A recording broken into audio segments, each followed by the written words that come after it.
Hey everybody, I'm Andrew Ferguson of Redwood Fellows. Welcome to Stories from the Grove, a podcast production of Redwood Fellows made possible thanks to the generous support of CCM.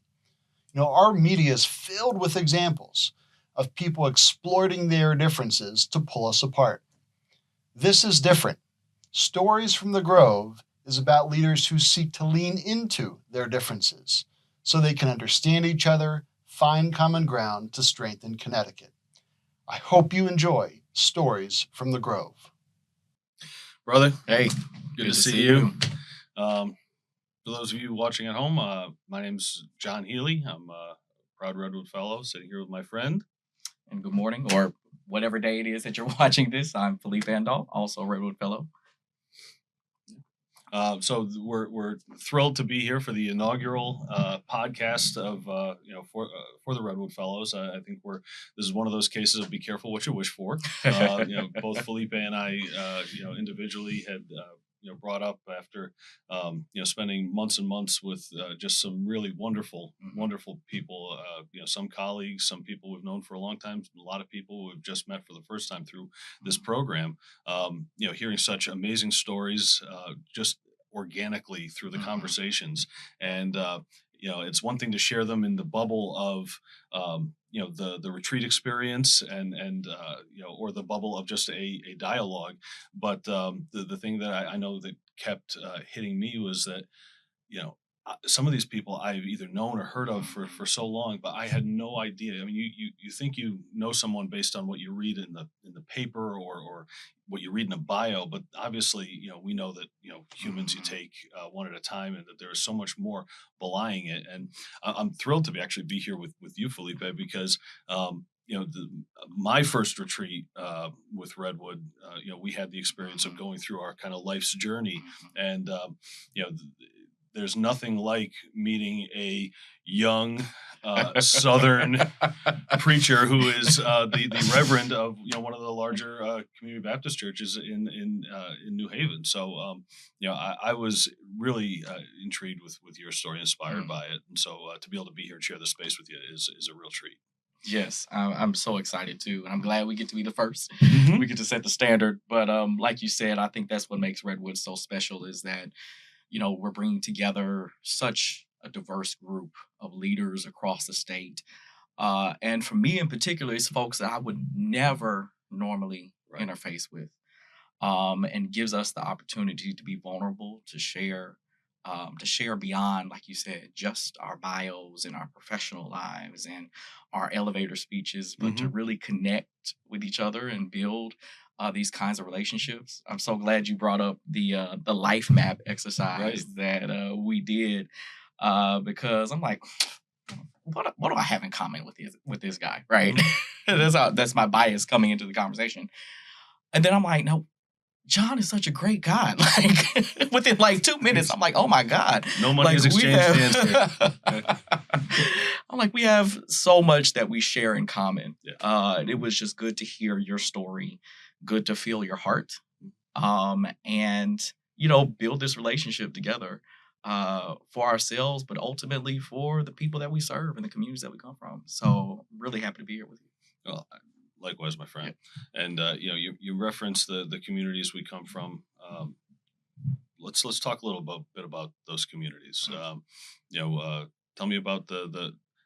Actually, I want to get the Felipe origin story, because I think everybody needs to hear it, because it is an amazing one. Coming from down south and coming up here and talk about same country, same language, worlds away. Right. I'd love to hear the Felipe Andal story. Yeah. So in a nutshell, I guess, it's interesting that you said same country, because the first time I went home after moving up here was for Christmas, which was a few months after I moved. I moved up here in August of 2013. But I told my mother then that I needed a passport to come home, because it felt like, it literally felt like two different worlds. And, it's amazing that I've been here, 13 years now. And everywhere I go, one of the first questions people ask me is, where are you from? Because you got an accent. And I'm like, I don't hear it. But anyway. Don't worry, we do. My origin story. So obviously, not from here, Nashville, Tennessee. I was blessed to be raised in a multi-generational home. My grandmother was very foundational and formational in my early life. My grandmother, I was blessed not to wake up to the sounds of an alarm clock. Mm-hmm. I was blessed to wake up to smells of bacon frying in the skillet and of that old red tin can of Folgers of coffee. They don't make them anymore. Yeah, right. But that brewing in the kitchen, right, early in the morning. My grandmother was retired, but she helped raise my sister and I. My parents worked full time to support us. But my grandmother was a faithful Christian woman. And after we ate breakfast every morning, she would have a time of devotion. I was always, my mother will appreciate this, I was always an argumentative child. Mm-hmm. Always had a lot of opinions. We share that in common. Yes. Always, I was always an obedient child. Like, I always did what I was asked, but I always had something to say about whatever I was asked to do, which obviously, in the generation I grew up, was not always encouraged. Yeah. But so I was always had a keen interest in religion, keen interest in the scriptures. And I remember I would always want to debate finer points of what I thought was a more correct interpretation, even as a child. And there was one day that my grandmother had enough. Mm-hmm. And she told me one of her favorite scriptures that we actually read at her homegoing service, which is from Micah 6:8. He has shown thee, O man, what is good, and what doth the Lord require of thee, but to do justice, to love mercy, and walk humbly with thy God. And like that moment is etched into my mind and into my spirit. Because essentially she was telling me, you can debate all this that you want, but at the end of the day, what you are supposed to be doing and what I expect of you, and even more so what God expects of you, is to act justly in the world, to act lovingly in the world. And so that moment was really foundational for the rest of my life up until this point, and hopefully after this point as well. And I've sought to live that out in every stage, in every phase. Do you have siblings? I have one older sister. So you're the youngest. I'm the youngest. That's I come at it from a standpoint. I'm the oldest of three children, so I always felt the burden, the responsibility to kind of in some way, even though they would probably laugh at this, to set an example, to listen to what my parents were telling me, to try to emulate them as best as possible. To check a lot of the boxes, and I always felt that my younger siblings had a little bit more freedom, in kind of, how they were approaching life. But it's to me, having that connection to your faith, to your God at such a young age, and feeling that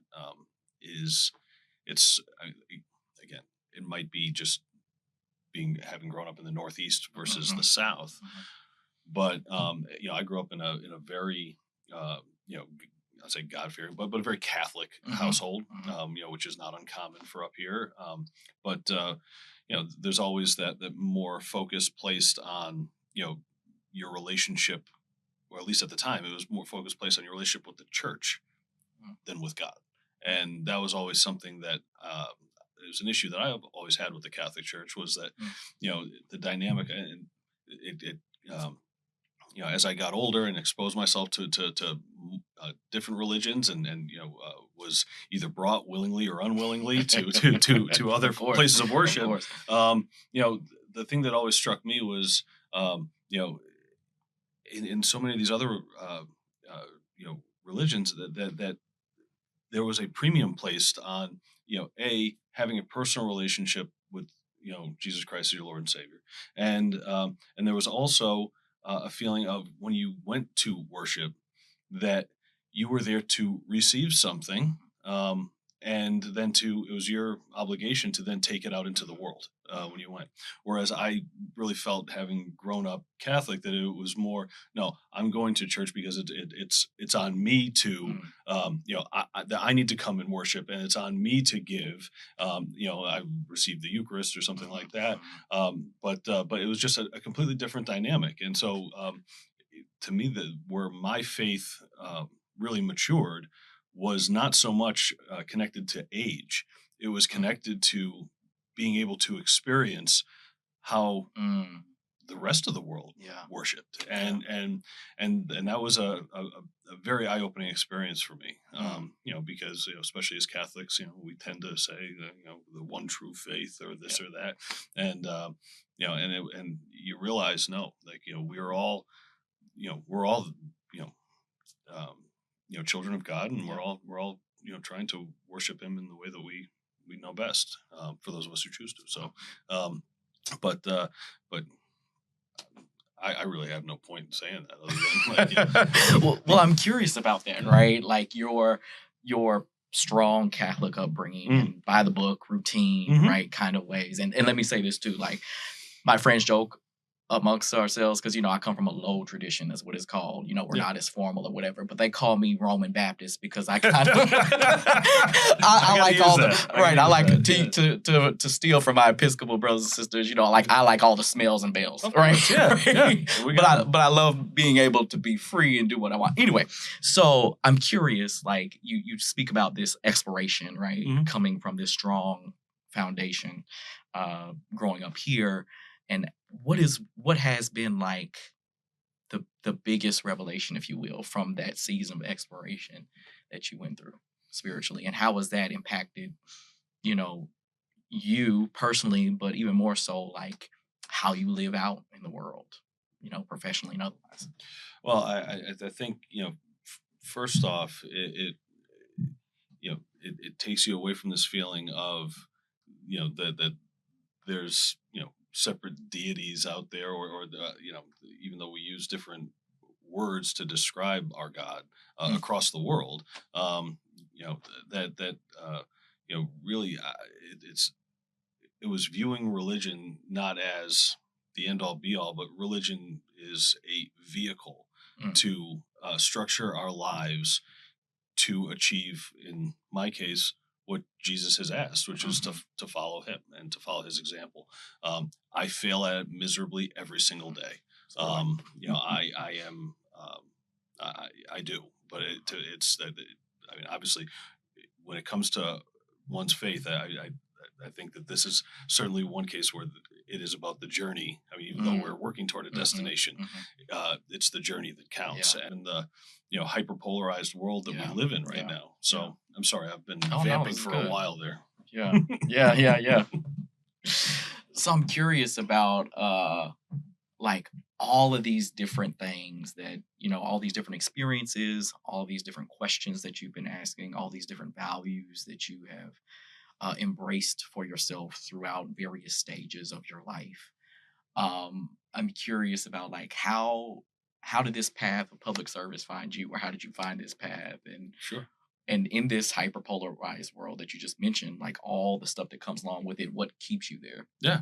No, I think it's actually I think it's a great week for us to be filming it, because I mean it's State of the Union week, and depending on where you fall on that, you feel very strongly one way or the other. There weren't many people who probably tuned in on Tuesday and left there feeling ambivalent. So to answer your question, as far as how I found my path, so I had.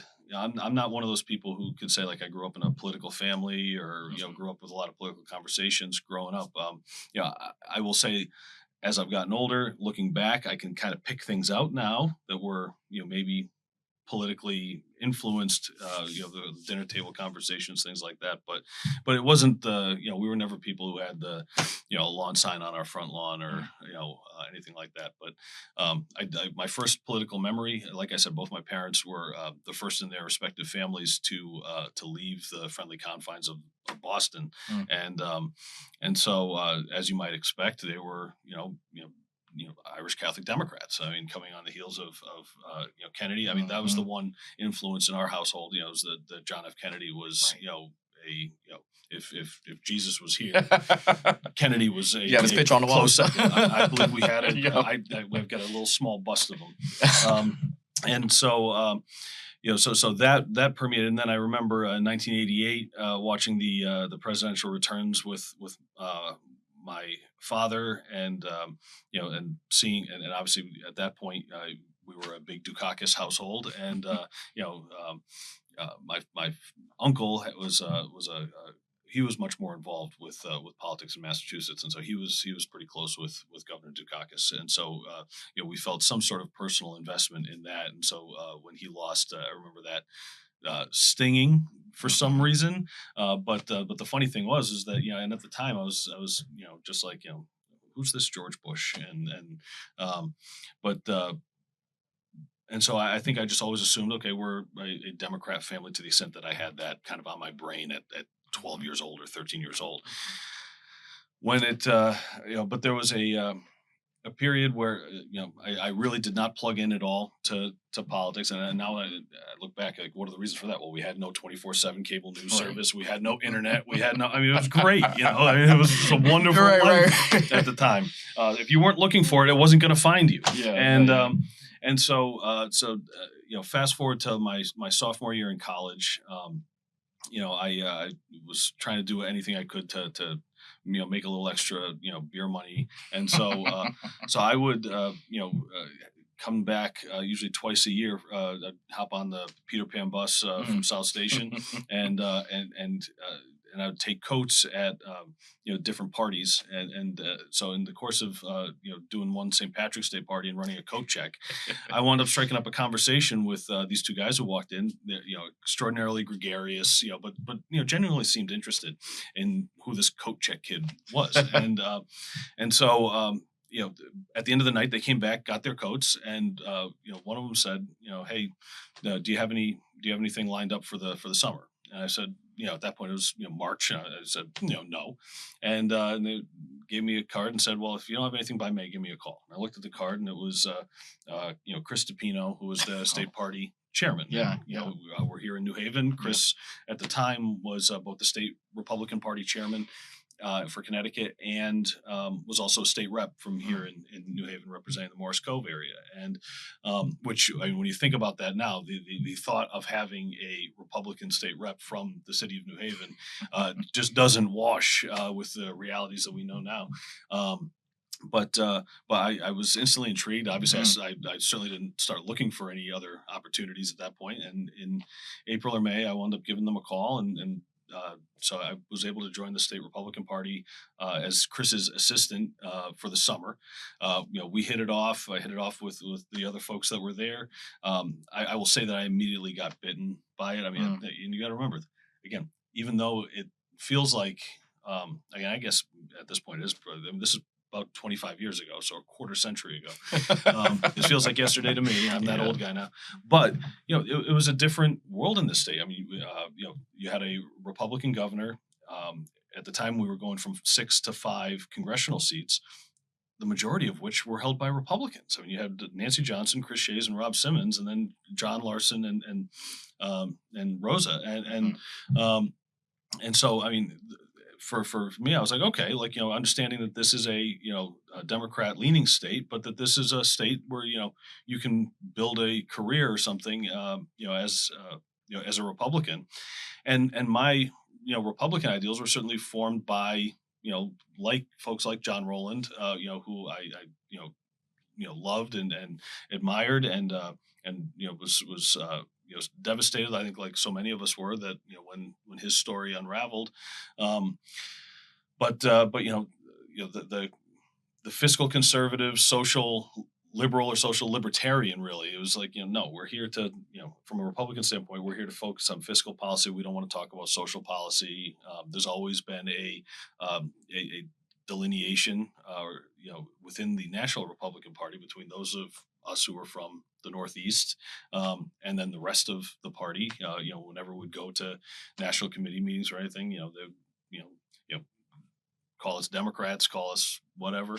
I think that's that was the start of the whole Rhino moniker, and but that was what to me that was what appealed to the broadest sector of the people here in Connecticut, and it also spoke to, I think, the biggest issues that people look to government to solve, which are mainly the fiscal issues and creating the conditions necessary for people to succeed on their own, and not be reliant on government.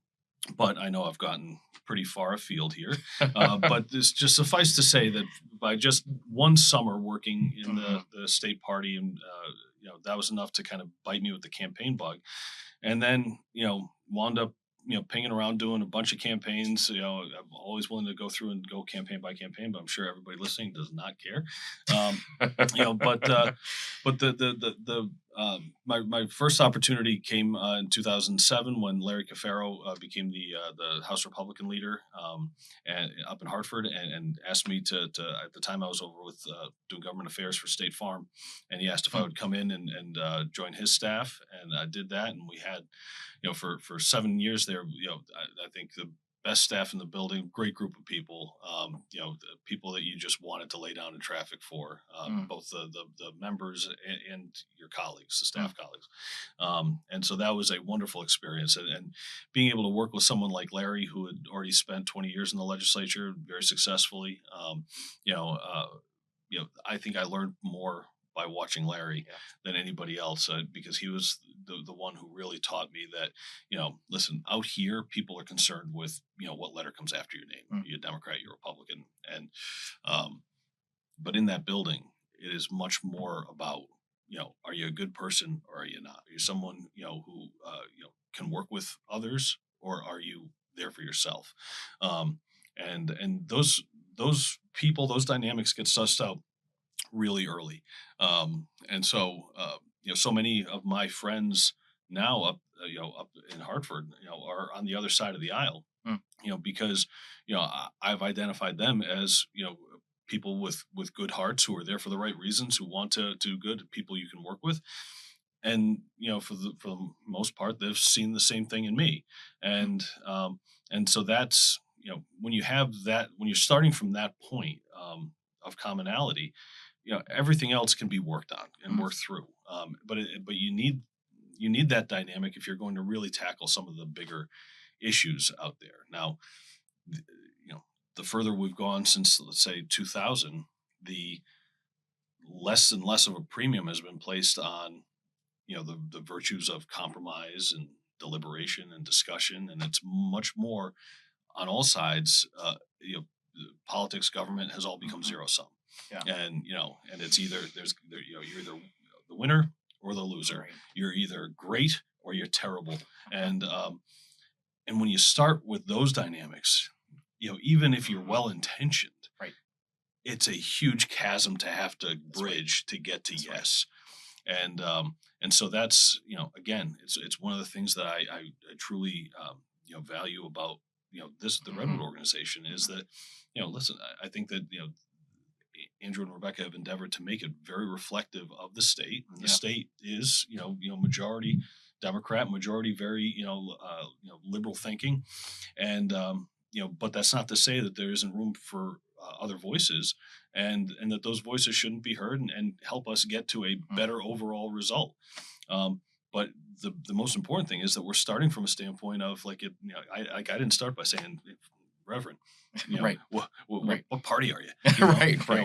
What do you think of this person or that person? No, you start from what's in here, and if you take people one at a time, that gives you the opportunity to do so much. Yeah. So again, I'm sorry, you give me an opportunity. No, I'll keep running on.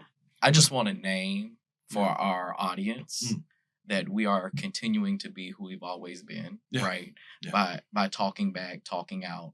Because we are doing exactly what we were told not to do as children in this podcast in just the last how many ever minutes. Right. We've discussed the two things we're taught to avoid. That's right. Politics and religion. Politics and religion. Go right in. So I just want to name that dynamic here. Yeah. And we've been able to have a civil dialogue, right? Even though I'm sure we disagree on finer points of things, but still, like you just said, right? We have to start at a deeply human place. Yeah. and we have to start at a place, of our own stories, our own lives, and where we're coming from, and who we're carrying along with us, and who is carrying us forward ourselves.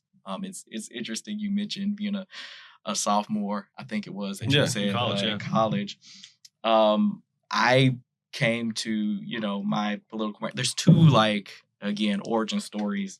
Interestingly enough, I was a freshman in high school when the Jena 6 case happened. Sure. For those who may not be aware of that, it was a case of teenagers in Jena, Louisiana, who got in a schoolyard fight. It was 6 black teenagers against a group of white teenagers because the white teenagers had hung nooses from the tree outside of the school. Of course, those 6 black teenagers were brought up on ridiculous charges. I think it was attempted murder. And they were in prison facing those legal realities. And so there was a movement across the nation. It's funny you mentioned the election of 1988, and I'm thinking of of course, Reverend Jesse Jackson, who we just lost last week, and even his own candidacy, of course, which didn't advance, but was critical, right, for reforming the Democratic Party, and that system of and changing it from winner takes all, right, which ultimately would help the first black president to be elected, of course, in President Barack Obama. And I'll get more to that a little later. But that was kind of like my political awakening, because at the time we were in high school, and these were teenagers like us. These were our peers. And so there was like a movement across the nation, particularly among high school students, to wear all black on a particular day to show our solidarity with them.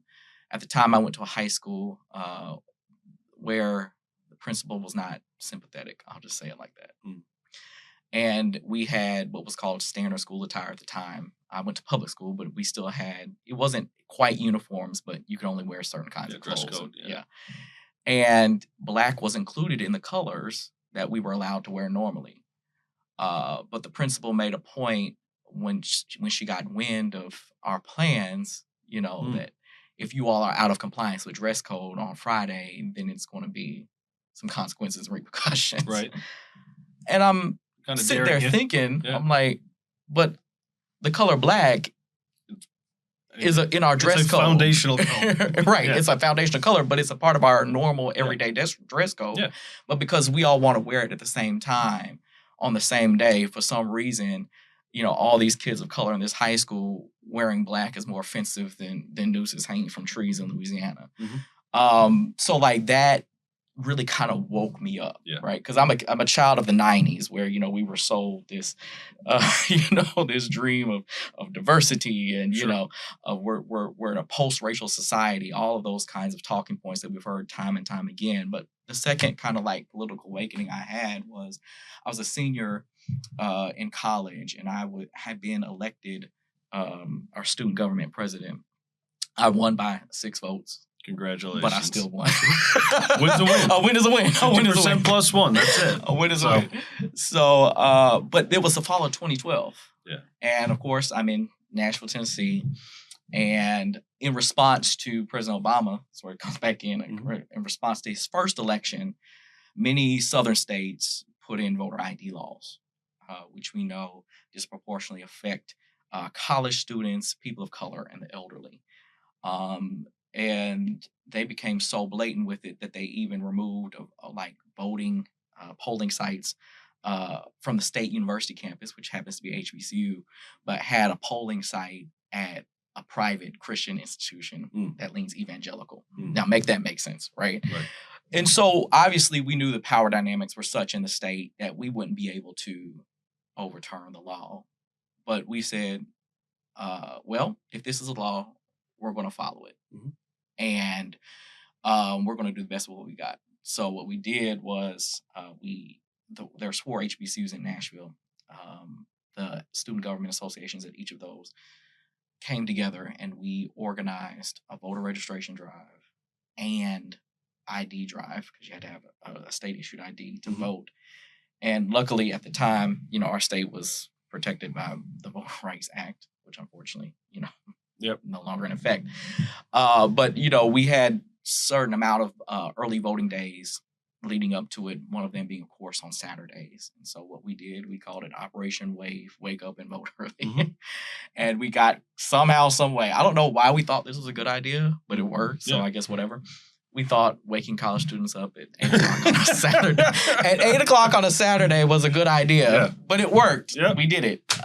We went through the dorms, knocking on people's doors. Sure. We got church vans donated so that we could transport folks to the polling sites. And we were able to turn out, hundreds of college students, if not 1,000 or more, there in Nashville to the county clerk's office for Mhm. a day of early voting. And it was just a powerful thing to witness. It's like we actually did it, Yeah. right? Yeah. We turned folks out. College students got excited about it. And that's, I think, that's when our democracy works best, Mhm. is when everyday ordinary people care about an issue, come together, develop a strategy and a plan, develop the relationships both personally and institutionally to do something that has a direct impact. Yeah. And that elevates a voice that is trying to be silent, right? Mhm. Silenced.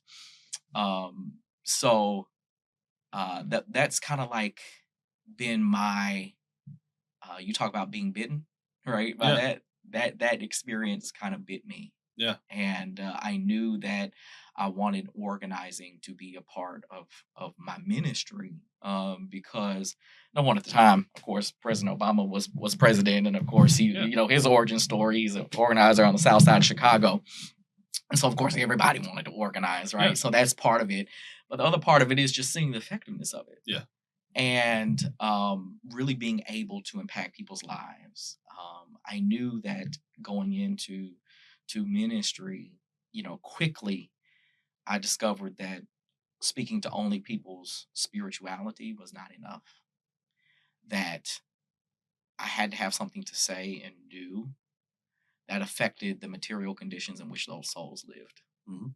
To borrow kind of from the Catholic Church, and I really do believe this in some sense, the concept of the parish, right, where we are responsible for the souls in this particularly defined geographic area, whether they are members of our churches or not, whether they come into our doors or not. I'm still responsible for all the souls in this area. Right. And I've really kind of taken that. I've tried to take that seriously. And it's been amazing to see the leadership, the creativity, the wins that people can achieve for themselves if only given the opportunity. Yeah. Just. But to your point, can you tell us a little bit about what your community looks like? You talk about being responsible for the souls, being a shepherd for the souls in your immediate neighborhood. For those for the uninitiated who maybe have never been to the Community Baptist Church, what does your community look like? Yeah. So Community Baptist Church is located in the New Hallville section of New Haven, and where our church sits at the corner of Shelton and Division, it almost sits in the corner of 3 different alder districts as well. For sure. And it's in the heart of the New Hallville neighborhood. And just about every disparity imaginable is magnified in that area.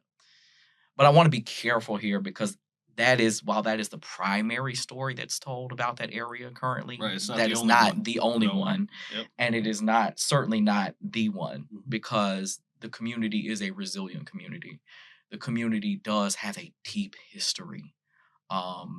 And the community there's a deep sense of togetherness, even amidst all of the inequities that are present there. And there are a lot of good people there who have dedicated their lives to serving that community and attempting and actually interrupting the wider social cycles and things that would seek to deprive the community of resources. And so the origin story of our church, and I'll be careful here with how how I say this, because Well, you can. Baptists, we multiply by dividing. So, but it's interesting because our name is yeah. Community Baptist Church, Right. and we'll be 81 years old this year, and that is not a typical name, especially from that time period of a church. The origin story goes that our founding pastor was very concerned about the community, and in particular, the New Hallville community where folks were starting to move at the time. That section experienced white flight much earlier than the rest of the country. And so he wanted to be where the community was, and he wanted to have the congregation serve that community. And so the story is told that he founded the church, and ever since the founding, the main kinds of professionals who were part of our congregations were school teachers and nurses. So this was not the doctors and lawyers. Right. This was the class that was serving and having a direct impact in the lives of people. Sure. And oddly enough, even if you look at our congregation still today, many educators, both school teachers and at the collegiate level, are members of our congregation, and education is a tremendous value that we try to express. And so, for us, what our caring for the souls in our community, what it looks like currently, because things have, as you could imagine, have changed so much since COVID, and even post COVID, right? Things have changed so much, but what it looks like for us, is really in a few buckets. One is food insecurity. We remain, unfortunately, and even in 2026, in the middle of a food desert. And so we have a food pantry, if you will, that serves almost 300, over 300 folks every month. And the need has only intensified in the last year. I mean, the food pantry opens up at 11 o'clock on Saturdays, and people are lining up at 7, 8 o'clock in the morning. Because what separates our pantry from others is we not only have the shelf stable food items, but we have fresh food items, and in particular meat, which we know is expensive, but is crucial for a healthy diet, which impacts so much about how a person is able to live, think, serve, work in the world. And so, we have that traditional sense of feeding people, but also during COVID, we are just down the street from Lincoln Bassett Community School, which is a wonderful school in our community. It's 2 blocks away from our congregation, and we said in the middle of COVID, when so much was going on with students at the time, that we didn't want it to be said that the church down the street from us didn't do anything. Right. And so we established an initiative called Love on Lincoln. I love it. And, providing not only for food needs, but, learning needs, emotional needs, just being there. A lot of families, everybody's going through something and just needs somebody to journey with. And so we've done that with some of the families, doing some of the more traditional things like Easter baskets and Christmas presents or back to school supplies, stuff like that. Whatever the school needs, we've tried to position ourselves in a way to be present. And another powerful ministry that a clergy woman in the greater New Haven area has really chosen community to be her flagship site and kind of like the headquarters for this ministry that helps people deal with trauma. I'm in a community where we don't like to talk about mental health. We don't want to go to therapy.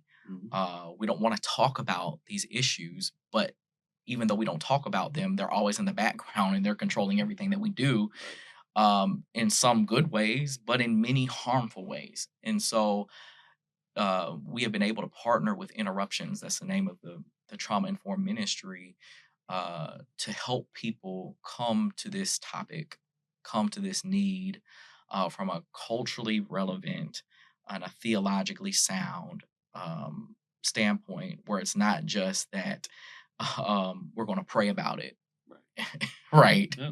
But we're actually going to get the resources that we need and have these courageous conversations to engage.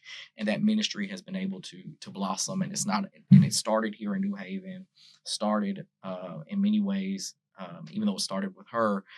Our church basement has been like a foundational space for that to expand and multiply, and not just in the greater New Haven area, but it's been nationally recognized in a very short period of time. And it connects to our work with Connect, Congregations Organized for New Connecticut, which is where I do my faith-based organizing work. In that, um, I don't want to go too much longer on this. I want to hear more from you, but it's such a powerful story that needs to be heard because it's a New Haven story, and it's a real story that a lot of people can relate to. Is that she was able to transform the very traumatic experience of losing her son to murder, a case of mistaken identity, right here in Hampton, right, across from what was then Slice Pizza. In response to that tragedy, Connect, we organized because that place had become just a seedy place. It had become a nuisance in the neighborhood. It became a hot spot of violence. And folks did not even feel safe in those surrounding areas in their own homes because of the bullets that would come through all hours of the night. And so we were able to, organize folks in that area to challenge their liquor license.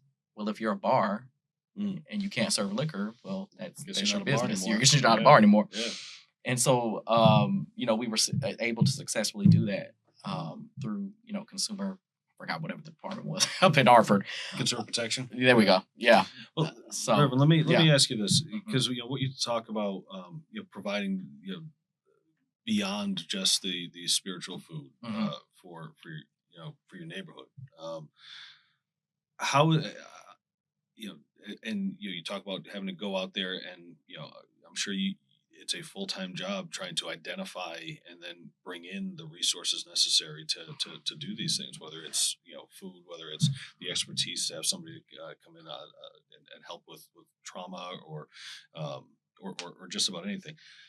How has it been interfacing with because all the things you're talking about, I mean, you're talking about providing for the general welfare, providing for the general health, providing security in some way, shape, or form, whether it's physical, food, mental, emotional, all things that we also tend to associate as the core functions of government here too. And certainly in coming from my side of the aisle, we love hearing that, because we do see that as a role for churches of all types to provide that stuff. But I'm just interested to know, how has it been, because I'm sure that there's a partnership in some way, shape, or form with the city of New Haven. How has it been interfacing with them? What sort of supports do you get, from the city, if any? So our partnerships are mainly with local suppliers, if you will, other local organizations. And a lot of them have been, as we've talked about, at the beginning and throughout our time together today, a lot of that has been through relationships. I would meet somebody and say, oh, this is what's happening. What can we do? What resources do you have? And so a lot of those many of those have been organic. I just run into somebody. Someone in my shoes would probably call that providential. Of course. Right? Yeah. And I'll just, again, someone in my shoes will say this very plainly, like, God has provided. Yep. March on, God will provide. Yes. And having those people, having me encounter, or having one of our leaders in our congregation encounter people who had the resources that we needed at the time, has been tremendously helpful to us. And our congregation, I must say, has been incredibly generous as well, in terms of, designating in our budget, because it's not real unless it's in a budget. Designating in our budget, this is the amount that we want to go out into our community. And so it's been a nice partnership between the generosity of our congregants and others in our community who help to amplify the work that our congregation feels called. That's a question I have to ask, which is, you talk about leading 3 different churches. I mean, we've already talked about the fact, coming from where you came from for your Yeah. upbringing to an unfamiliar place Mhm. like New Haven, Connecticut. And then going to a community that you don't have. At least when you were walking in, you didn't Mhm. have equity in. You got plenty of it now, I'm sure. But I hope. there's always a question of building that credibility gap as a leader. Mhm. And to be seen as somebody, no, I am here, I'm invested in this, and because at some point when people are choosing whether to follow someone or not, Mhm. obviously the first question is, what are they about and where are they going? And so you've got to have good answers for that. And I have to imagine it gets even more difficult when you talk about the rapidly changing nature of things, whether it's within the church or whether it's external forces around. So, I mean, what has been your and maybe there isn't anything, but is there some touchstone that you have just that you go back to as a leader? Or that has informed your style of Yeah. leadership, Yeah. to be able to navigate all those things and still stay true to your mission, stay Yeah. true to who you are, and Yeah. I don't know, fulfill the mission. Yeah. So So I was very privileged to be raised in the faith and in ministry by some very old school preachers that were very didactic, very wanted to instill within me what they believed made themselves successful and made for successful ministry in church and minister. And so I've always tried to ground myself in what had been passed on to me. When I was licensed to preach, I was given a license to preach, teach, and pray. And that has always been reinforced in me as my core functions: preach, teach, and pray. Mm. And I'm thinking about, even the scriptures that Paul used to exhort and encourage Timothy there in 1 Timothy 4, right? He told Timothy to preach the word, to be instant in season and out of season, convince, rebuke, and exhort with all patience, right? And that has kind of grounded me in the midst of rapid changes, in the midst of chaos, in the midst of turmoil. Is my job that has been entrusted to me by the Holy Spirit, I believe, is to do just that, to preach the gospel, the good news, in season and out of season, right? So when it's easy, when it's hard, right? When nobody wants to hear it, when everybody is hungry for it, and to strive to be faithful no matter the response has been something that I've striven to do. Yeah. And it can get very difficult at times, but I think the touchstone for me, my devotional practices have changed over the years because I've changed. And I think you'll get a kick out of this. Again, my friends call me Roman Baptist. And so in the last year, I've developed a spiritual discipline of contemplative prayer, specifically, going through the works of Thomas Merton and Keating. And have actually gone to be with some Franciscans to kind of explore that practice. And because up until this point, I come from a tradition that is, and one of my spiritual directors, who's a Franciscan, told me this. He was like, "You come from a very jubilant tradition." That was his way of saying you're very loud all the time. And he was like, sometimes he was like, and that's warranted. That's good. He was like, but you also need to balance it and be able to practice silence and to be okay with that. And the practice of spiritual silence has really grounded me, especially now when everything is so loud and when that gap is so wide that you talked about earlier. And that's kind of what has kept me. My prayer, I'm letting you into how the sausage is made. Please. In seminary, in pastoral care training, my biggest takeaway from that was they told us that whatever situation you go into, right, whether you're at somebody's bedside or graveside, whatever, you are to strive to be a non-anxious pastoral presence. And that is my prayer, that wherever I show up, however I show up, whatever it is that I'm called to do in that moment, I always take a moment before I go in, say, Lord, make me a non-anxious pastoral presence in this place. Because in the midst of all that is going on, somebody has to hold the line and be grounded, and be a visual representation of God's stillness, God's peace, and God's love in that place. Now, that's not to say that I have I'm the only one who can do that. Right. Everybody can do that. But I recognize the trust that has been placed in me, both by, a denominational body, but by just a community of people who, when they see the title Reverend, have a certain expectation. Sure. Well, I want to thank you for being a non-anxious pastoral presence here today, because it's not easy doing, especially the first of these podcasts. Yes. Not knowing what to expect and breaking this new ground, but I when you're meeting, you have the ability to meet people at their times of their greatest joy, the times of their greatest loss, and everything in between. And you're right. There is an expectation.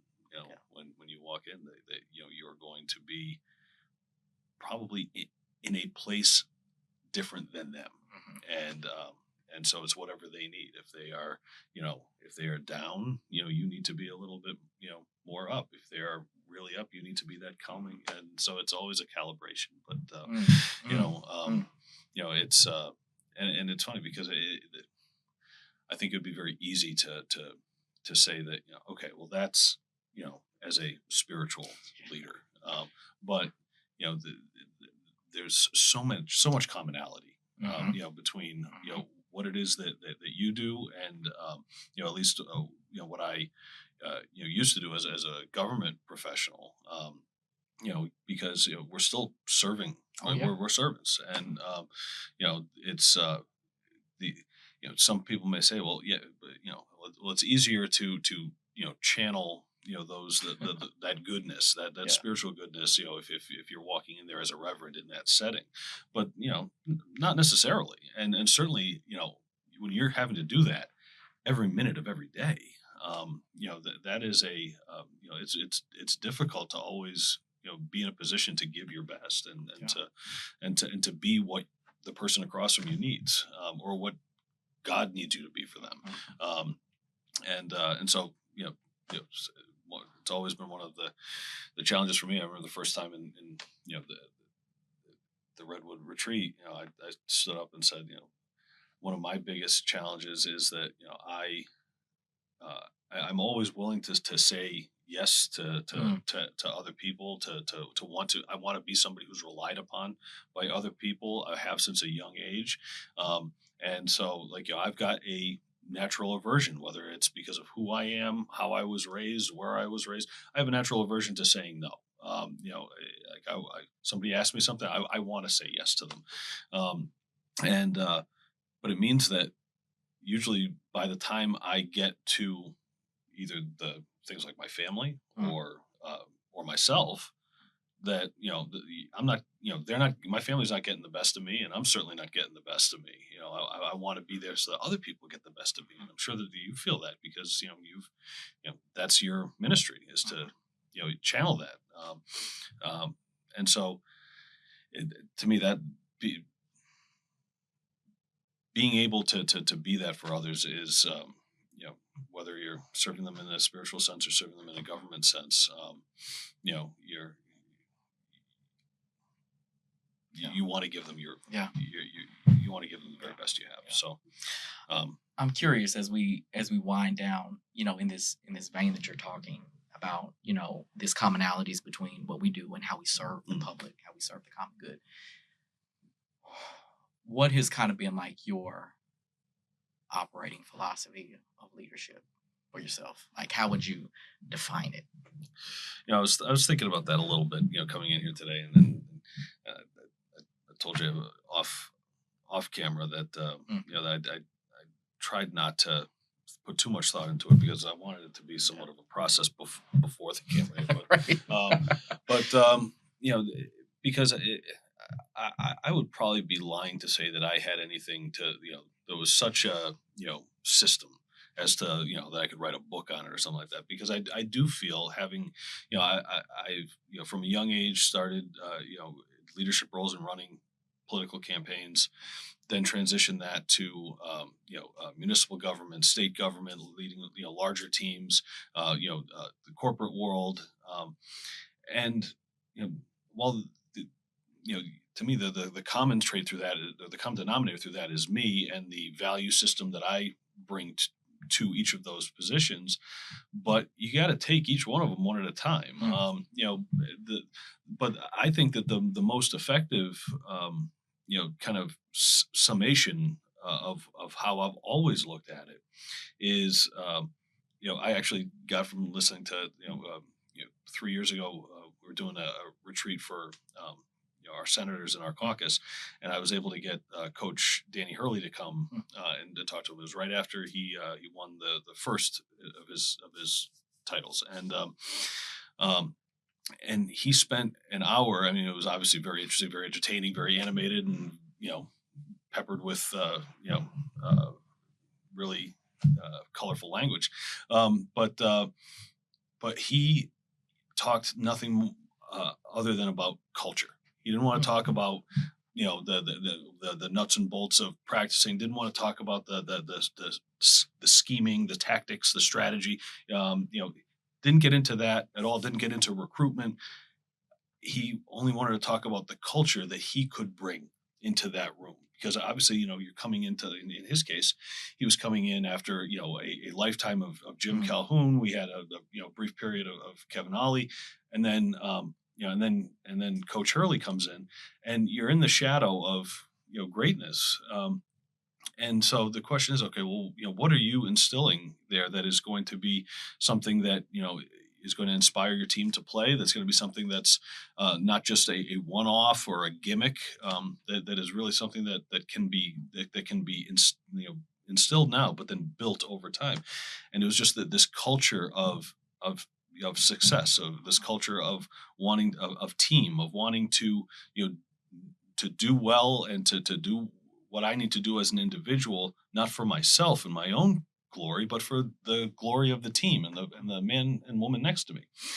And I was that still to this day that sticks with me. And I've got actually his book sitting on my dining room table right now. I haven't cracked it yet, but really, so I've looked at that as, or when I walk into these places. So most recently I left the Senate Republican office at the Capitol.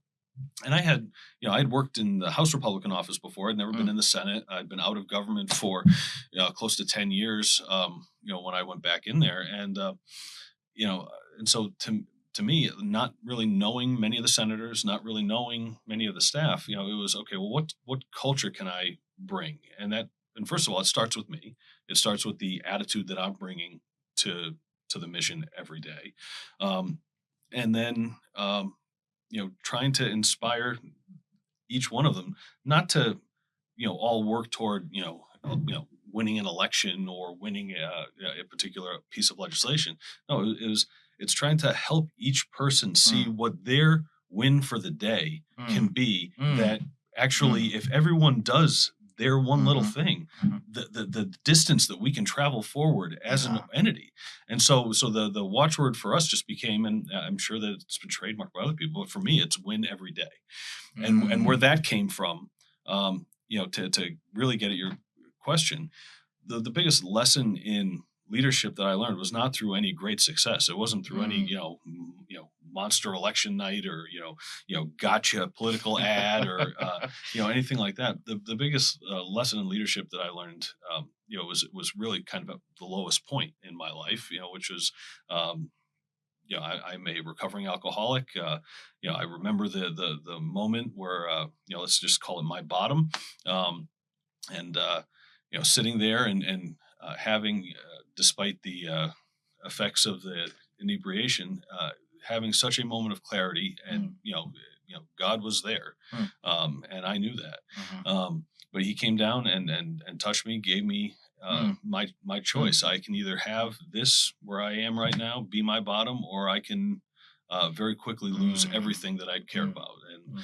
And so I was very, very lucky to have that moment. Sitting in a cell, Mhm. and realizing that I don't want this for my kids. I don't want that. Mhm. This is not the person I want them to grow up knowing. Mhm. It's not what I experienced growing up, so I don't have that to blame it on. And so but I knew that a change had to be made. Mm. It's not to say that I was I walked out of that moment like, okay, I'm done with my addiction, or that even I was willing to accept that was it. But I just knew that something had changed. And then of course I had tremendous support from my family, and wound up going into the program, and really embracing that. But it was through meeting the other people in AA, and folks who again, you talk about Redwood being a group of people that you wouldn't Mhm. otherwise hang out with or gravitate toward. The folks in those rooms, and people who had much worse stories than I did, people who had lost so much, people had, gotten, recovered, relapsed, and had been in this cycle for majority of their lives. And, it really was sitting with them and realizing, kind of having those humbling moments that, Mm. that here, this is where I'm sitting now. Like, you can have, great success. You can have a fantastic LinkedIn profile, but you know what? I think life and the Lord has a way Mm. of, kind of putting everybody on, an even keel. And you realize, listen, I'm no better or worse than anybody sitting in this room.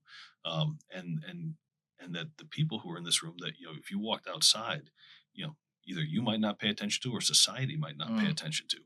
But in that room, they could be the greatest angel Mm. to you, Mhm. from just their ear or their experience or their kindness. And but really it's the wisdom. It's the wisdom Mm. of having gone through the Mm. lows, and yet they still keep coming. Mhm. And um and so the second or third meeting, at that point I'm maybe 2 weeks sober, and I'm sitting there trying to figure out, wait a second, there's no way I can go through the rest of my life without Mm. this thing that I had always grown up. When you grow up in an Irish Catholic household, there's no holiday that doesn't have Right. alcohol. Yeah. There's no, Yeah. if you're having a good time as an adult, you have a drink in your hand. It's not to Mhm. say you're getting drunk, but you have Right. alcohol there. And so to think about my life without that, well, I'm never going to be, really happy again. I'm never going to Mm. really laugh again.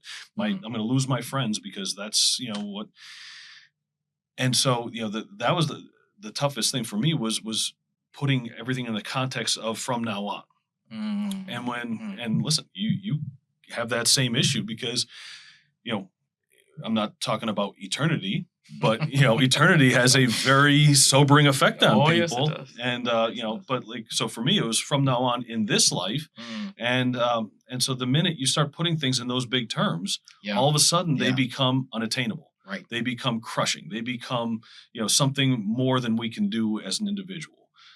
And so for me, I went out at the smoke break time in that particular meeting, and this guy who I'd been sitting next to hadn't really talked to over the 2 or 3 meetings I had been to prior.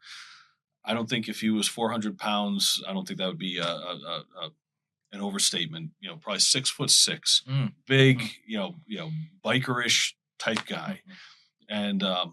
And so I'm outside having a cigarette by myself, and I think I had expressed that I was having some struggles, in the meeting, and so he comes out to me on his own, no reason to. I mean, he's been coming to these meetings for Mm. years.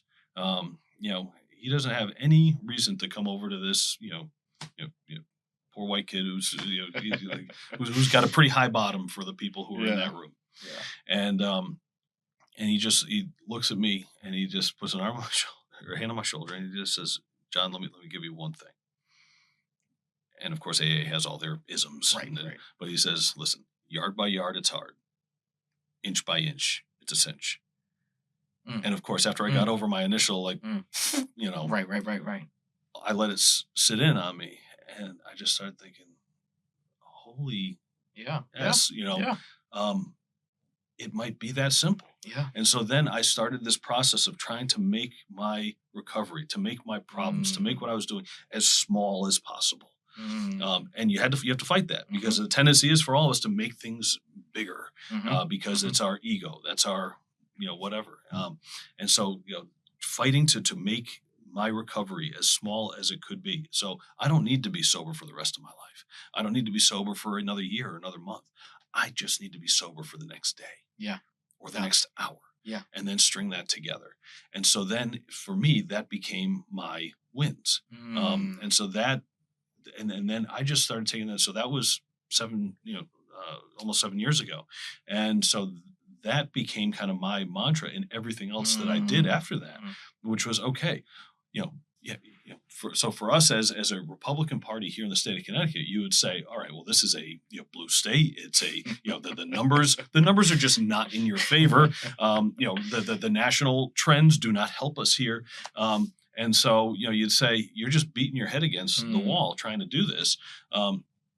And so when you've got super majorities in the legislature, you got a Democratic governor, 2 Democratic U.S. senators, 5 Democratic congressmen.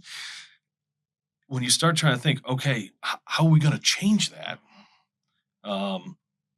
It becomes overwhelming, and you lose people really quick, and you start to get to the theater of the absurd. So really, for me, at least in my last role in the Senate, and now in my current role, with Mayor Stewart's gubernatorial campaign, it's like, okay, how do we break this down so that just for today we can do something that is going to move the ball forward, and I can get my win. And then, with the team that I had at the Senate, or the team that I have on the campaign now, it's all right.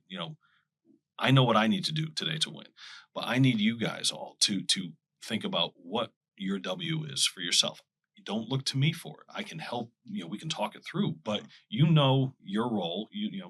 Because a W for me in my position with this campaign is different than your communications director, or your field staffer, or your volunteer coordinator. And believe it or not, it doesn't matter whether you're the campaign manager or you're a volunteer. The value of everyone getting their W for the day is huge and equally important. And so that's been the from a cultural standpoint, that's what I've tried to bring is trying, we're trying to take large problems or large obstacles, large challenges, and bring it down to the most granular level, and find out, okay, well, what do I need to do today to take me one step closer, and then use time to my advantage. So that's win every day. That's it. Win every day. Well, I feel like I've won today. Likewise. Just being here with you. Likewise, my friend. Hearing more about your story, learning more about you, and hearing your experience has been enriching to me, and I'm taking something away from it. And I plan on continuing to win because of you and all the other wonderful things that we've been able to do in this fellowship together. So thank you. Well, brother, and I am going to endeavor to try to channel some of that non-anxious pastoral presence in my life. So yes, thank you for your time, Philippe. Thank you.